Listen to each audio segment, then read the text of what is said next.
নমস্কার।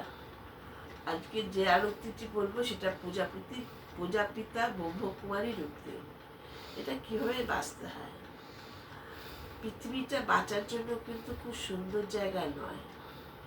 এখানে নিজের অস্তিত্ব বজায় রাখতে গেলে বিভিন্ন জায়গায় বিভিন্ন রকম লড়াই করতে হয়। তবে লড়াই মানে সবসময় হাতাহাতি মারামারি এটা কিন্তু নয়। লড়াই করার বিভিন্ন পদ্ধতি আছে।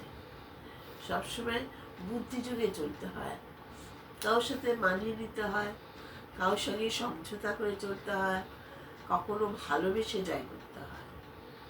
বুদ্ধি এবং যদি স্বার্থপরতা থাকে তাহলে মানিয়ে নেওয়া বা সমন্বয় করা সম্ভব হবে না।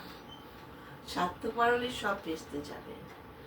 সেই জন্য সবসময় বুদ্ধিযোগে চলে নিজের পজিশনের ও নিজের অস্তিত্বটা টিকিয়ে রাখতে হয় বা নিজের পজিশনকে ঠিকভাবে রাখতে হয়।